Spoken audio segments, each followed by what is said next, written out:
सर्वप्रथम आप सभी को दीपोत्सव पर्व की अनेकों अनेक शुभकामनाएं। नवंबर 2024 का मासिक राशिफल लेकर हम यहाँ गुरु प्रदान मीन राशि के महानुभावों के लिए उपस्थित हैं। ग्रह गोचरी व्यवस्थाओं में इस बार बड़े परिवर्तन है।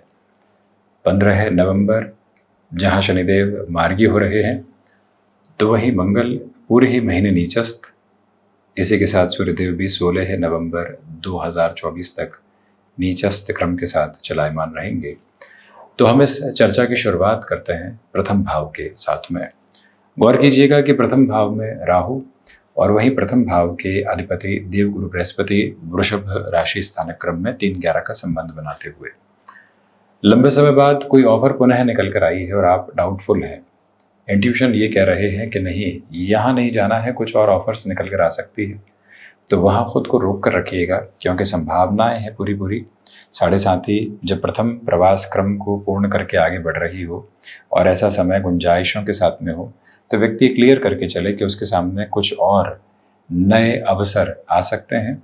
उन अवसरों तक रुकने की जरूरत आपको रहेगी।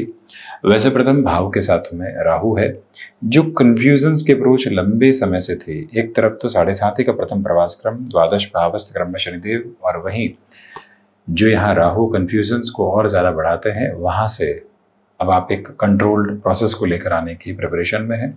प्रथम भाव के अधिपति का द्वितीय भावस्थ आधार के साथ में होना एक अलग गणना है, परंतु प्रथम भाव के अधिपति का तृतीय भावस्थ आधार के साथ में होना एक बिल्कुल अलग गणना है। प्रथम के अधिपति द्वितीय में होंगे तो धनागमन में वृद्धि, परंतु जैसे ही यहाँ पुरुषार्थ भाव में होंगे तो आकस्मिक तौर पर धनागमन में वृद्धि नहीं, लॉन्गर टर्म के प्रोसेस के साथ में वो पोजीशंस निकल कर आने वाली होती है। तो यहाँ सब्जेक्ट स्पेसिफिक नोट पर हम यदि चर्चा करते हैं तो लॉन्गर टर्म की पोजीशंस को अपने साथ में आप लेकर चलने की कोशिश करते चले जाइएगा। ये प्रमुख निवेदन हम आपसे करना चाहेंगे। वहीं द्वितीय भाव के साथ में हम यदि चलें तो द्वितीय भाव के अधिपति पंचम भावस्थ रहेंगे और साथ ही साथ नीचस्थ राशि क्रम के साथ में रहने वाले होंगे। धनागमन है, परंतु इसमें रुकावटें और बाधाएं आपकी यात्रा को पशुपेश में डाल सकती है, परेशान कर सकती है। उस एक अवस्था से संभलने का प्रयत्न कीजिएगा और रूटीन के साथ में जितनी फ्लेक्सिबिलिटी के बेसिस को आप अपना कर चलेंगे, उतने ही बेटरमेंट के प्रोस्पेक्ट्स आपके साथ में जुड़ते चले जाएंगे। तो वहीं ये प्रमुख गणना अपने साथ अपना कर चलने का प्रयत्न करते चले जाएं कि आपके लिए पारिवारिक जनों के साथ विशेष तौर पर संतान पक्ष की वजह से कुछ कलह के आधार सामने निकल कर आ सकते हैं। संतान पक्ष को भी बारंबार ये हिदायत दें कि वो अपनी वाणी पर नियंत्रण रखने वाले हों। इस बात पर आप भी थोड़ा सा अधिक गौर करके चलने की कोशिश कीजिएगा। तो वहीं पर निवेदन है आपसे कि आपके लिए यहाँ पर जो रुके हुए और अटके हुए रुपए पैसों की स्थितियाँ हैं, वो अभी भी कुछ हद तक इंतज़ार करवा सकती है। उस एक प्रवृत्ति से खुद को संभालने की पूरी आवश्यकताएं रहेंगी। ये निवेदन। तृतीय भाव के साथ देखिए देवगुरु बृहस्पति। अब एक तरह से कर्म और साथ ही साथ प्रथम भाव के अधिपति पराक्रम भाव में शुक्र और बृहस्पति इस पूरे ही महीने की बड़ी श्रृंखलाबद्ध क्रम में परिवर्तन की ओर है। इसी वजह से जो एग्जिस्टिंग वर्किंग फ्लो चल रहा है, वहाँ से आपके लिए कुछ मेजर इंडिकेशंस निकल कर आ सकते हैं। जो आपकी प्रेजेंटेबल अप्रोच होती है, वो कामकाजी जीवन में और व्यवस्थाएं लेकर आ सकती है। जिस कार्य में लोगों का विद्रोह था परंतु मैनेजमेंट का आप पर भरोसा था, ऐसे कार्यों में आपकी चमक दमक प्रमोशन तक लेकर जा सकती है। आउट ऑफ द बॉक्स कुछ बेनिफिट मिल सकते हैं। ऐसे सिरों में कुछ भी चेंज की प्लानिंग कर रहे हैं, खुद को थोड़ा सा रोक कर चलिएगा, ये निवेदन। तो वहीं जर्नीज के साथ में बेटरमेंट है और वहीं जो लंबे समय से घर परिवार के साथ में घूमना नहीं हो पाया था, कुछ और ऐसी स्थितियां निकल कर नहीं आ पाई थी, वहाँ पर भी प्रोग्रेसिव बेसिस कांस्टेंट अप्रोच में आपके लिए बने हुए हैं, जहाँ से ज़्यादा दुविधाओं के क्रम आपके लिए नज़र आने वाले नहीं होते। इस एक मंतव्य को अपने साथ स्पष्ट करके चलने का प्रयास आप करते चले जाएं तो ज़्यादा बेहतरी रहने वाली रहेगी। ये प्रमुख निवेदन है। तो वहीं चतुर्थ भाव की ओर बढ़ते हैं। आप देखिएगा कि ये भी एक योग कारक अवस्था है। चतुर्थ भाव के अधिपति भाग्य भावस्थ क्रम में है और वो भी गुरु से दृष्टिगोचर है, यानी प्रथम भाव के अधिपति से दृष्टिगोचर। लंबे समय से ज़मीन संबंधी निर्णय की तरफ जाना चाह रहे थे या फिर फ्लैट को लेकर कोई डिसीजन लेना चाह रहे थे। एक फ्लैट को बेचना है और दूसरे को खरीदने की तरफ जाना है, परिवार बड़ा है, यहाँ अर्थतंत्र की क्षमताएं बड़ी है, ऐसा निर्णय की तरफ जाना है, इस समय को सार्थक कहा जाएगा। देखिए, महानुभाव इस डाउट में रहेंगे कि साढ़े साथी का फर्स्ट फेज ओवर होने की तरफ है, इसके पहले डिसीजन लें या नहीं लें। जो ये नवंबर का महीना आपके लिए बन रहा है, क्योंकि पूरे ही महीने बुध यहाँ वृश्चिक राशि स्थान में रहेंगे, तो इस वजह से जो इंडिकेशंस हैं वो काफ़ी हद तक पॉजिटिव हैं और आप आगे बढ़ सकते हैं। कमीशन संबंधी कामकाज में बेटरमेंट, इवेंट मैनेजमेंट संबंधी कामकाज में किसी भी बड़े निर्णय को अपने साथ आप यहाँ जोड़ना चाहते हैं तो उस लिहाजा भी दिक्कतें नहीं। गौर कीजिएगा कि जो पैतृक संपत्ति को लेकर आपने बड़े ही सुलझने वाले स्तर के साथ में घर परिवार को मना लिया है, आगे बढ़ चले हैं, अब आप किसी भी बेचान की तरफ ऐसे स्तर की ज़मीन में जाना चाहते हैं, वहाँ से रुक कर चलिएगा। कॉमर्शियल व्हीकल संबंधी कामकाज में अटमोस्ट पॉजिटिविटी के बेसिस और मेजर्स आपके साथ अपनी रेजम्बलेंस को लेकर चलते हैं। कोई भी डाउटफुल कंसर्न्स वहाँ से आपके लिए मौजूद नहीं है।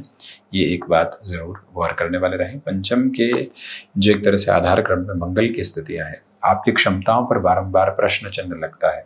हम व्यवस्थित तौर पर आगे बढ़ पाएंगे या नहीं, कुछ और रुकावटें और बाधाएं तो नहीं आ जाएंगी, ऐसे स्तर पर खुद को संभालिएगा।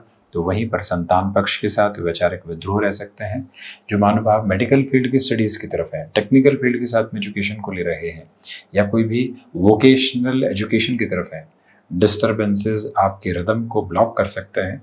उससे काफ़ी हद तक संभल कर बढ़ने का प्रयत्न आप ज़रूर करते चले जाएं। ये पंचम भाव का आधार क्रम है जिसको अपने साथ अपनाकर चलने का पूरा प्रयत्न कीजिएगा। 6th हाउस के अप्रोच के साथ में यदि हम डिस्कशन के बेस को बढ़ाते हैं तो सस्टेश होकर सूर्यदेव अष्टम भाव क्रम में, और वो भी नीचस्थ राशि स्थान के साथ, इसलिए बोन्स और जॉइंट्स को रिलेट करती हुई स्टिफनेस 16 नवंबर तक पशुपेश में रख सकती है।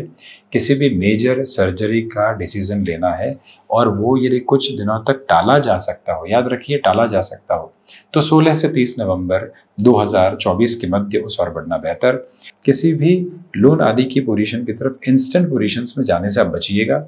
यहाँ 16 से 30 नवंबर के मध्य ऐसी गणनाओं को अपने समक्ष रखा जा सकता है। तो वहीं इस समय के आधार क्रम के साथ बारंबार आपसे निवेदन करना चाहेंगे कि छोटी छोटी बातों के साथ जो व्यवहारिक पक्ष में कई बार शत्रुता पनप जाती है, उससे दूरी बनाकर रखने की पूरी ज़रूरत है आपके लिए। 7th हाउस की ओर बढ़ते हैं। बिजनेस में कोई भी डिसीजन इंस्टेंट बेसिस पर अपने साथ अपनाकर चलने से आपको बचने का प्रयत्न करते चले जाना चाहिए। ये प्रमुख तौर पर आपसे हम निवेदन करना चाहेंगे। दूसरे क्रम के साथ में जो भी केमिकल संबंधी कामकाज की अप्रोच है फंक्शनल बेसिस पर, वो भी आपको काफ़ी हद तक पॉजिटिविटी के बेसिस के साथ में आगे बढ़ाने वाली हो जाती है। रूटीन के साथ फ्लेक्सिबल रहने की पूरी रिक्वायरमेंट है आपके लिए। तो वहीं एक प्रमुख निवेदन है कि गृहस्थ पक्ष के साथ आकस्मिक तौर पर जुड़ाव और आकस्मिक तौर पर दुराव, ये दोनों ही अवस्थाएं रह सकती है। वहाँ से खुद को स्थिरगामी करके आगे बढ़ने का प्रयत्न ज़रूर कीजिएगा। वहीं अष्टम भाव की चर्चा करें तो सूर्यदेव नीचस्थ है, तो यहाँ जो आकस्मिक तौर पर परेशानी आ रही है उससे संभलने में खुद को काफ़ी हद तक स्थिर करके चलने का प्रयास करें, ये एक निवेदन है। और रिसर्च और एनालिसिस संबंधित कामकाज के साथ में धीरे धीरे ही आप आगे बढ़ने वाले होंगे। तीव्रगामिता को बिल्कुल भी नहीं अपनाएं। विदेश संबंधी कार्यों के साथ में जाने की और अग्रगामी है, कोई धोखे जैसे गुंजाइश तो नहीं है। हालांकि द्वादशेश होकर शनिदेव द्वादश भाव में मार्गी हो जाएंगे, परंतु अष्टम की पोजीशन थोड़ी सी कमजोर है। अष्टमेश भले ही या कर्म भाव में हो, परंतु ये दुविधा निकल कर आती है। ऐसी प्रवृत्तियों से संभलें। नवम भाव के साथ में 16 नवंबर के बाद बुधादित्य बनेगा। आपकी आध्यात्मिक चेष्टा आपकी जागृति को प्रबलतम वेग देकर आगे बढ़ाने का प्रयत्न कर रही है। इंड्यूशंस के साथ में कांस्टेंट पॉजिटिविटी आपके साथ यहाँ रेजम्बलेंस में रहने वाली रहेगी। इस एक बात को अपना कर चलिएगा। तो वहीं जो नवम में बुधादित्य योग बन रहा है, बारंबार आपसे निवेदन करना चाहेंगे कि जो पुरुषार्थ में प्रखर वृद्धि आप देख रहे हैं उसको और गहनतम बोध के साथ अपनी जीवन यात्रा में लेकर चलिएगा। जिस कार्य में आगे की यात्रा को तय करने का मानस बना चुके, अब उसमें रुकने की गुंजाइश बिल्कुल नहीं। 10th हाउस के अप्रोच के साथ में वीनस की पोजीशन जो कि बृहस्पति के साथ परिवर्तन में है, कामकाजी जीवन में यथेष्ट लाभ है। यानी जो आप अपने पुरुषार्थ और पराक्रम के साथ चल रहे हैं, अंततोगत्वा वहाँ से फायदे निकल कर आने की प्रक्रिया आपके साथ साथ चलती चली जाती है। कोई भी दुविधाओं के मार्ग मानक नहीं है। तो वहीं पर रेस्टोरेंट, हॉस्पिटैलिटी संबंधी कामकाज में जिस पेस के साथ में आप अपनी वर्किंग नोट को आगे बढ़ाना चाहते हैं, बिना रुकावटों के आगे बढ़ते चले जाइएगा। लाभेश होकर शनिदेव द्वादश भाव में है। खर्चों पर नियंत्रण रखकर चलने का प्रयत्न करें। विदेश संबंधी कार्यों के साथ में अकूत वृद्धि के क्रमबद्ध जरिए आपके साथ निक्षेपित होते चले जाते हैं, कोई भी ऐसी दुविधा नहीं। जुडिशियल वर्किंग अप्रोच के साथ में जुड़ी हुई पोजीशंस में कोई भी प्रमोशन की एक्सपेक्टेशन थी, कोई और चेंज की रिक्वायरमेंट थी, उसके इंडिकेशंस आपके सामने रह सकते हैं। द्वादश में शनिदेव हैं। विदेश संबंधी कार्य गतिविधियों में धीमापन है, बहुत अधिक संभल कर भी चलें। 1 से 15 नवंबर तक बड़े निर्णय की प्रक्रियाओं से जितना खुद को आप सावधान रखते हैं, उतनी ही बेहतरी आपके साथ यहाँ जुड़ती चली जाती है। इस एक प्रक्रियाबद्ध चरण से स्वयं को आप संभालने का प्रयत्न करते चले जाइएगा। संकट मोचन हनुमान अष्टक, तो वहीं दशरथ कृतचन स्तोत्रम, हनुमंत मंदिर पर ध्वजा लगाना, वहीं पर निरंतर तौर पर यहाँ सुंदरकांड का प्रत्येक 5वें शनिवार वाचन एवं श्रवण करते रहना भी आपके लिए अत्यंत बेहतर अनुगामी व्यवस्था कही जाएगी। कोर्ट कचहरी संबंधित मामलात में ये महीना कुछ हद तक पशुपेश लेकर आ सकता है, संभल कर चलने का प्रयास करना आवश्यक है। तो ये था मीन राशि के महानुभावों के लिए नवंबर 2024 का मासिक राशिफल। हम ऐसे ही चर्चाओं के साथ उपस्थित होने का प्रयत्न करते रहेंगे। धन्यवाद एवं कोटिशः आभार।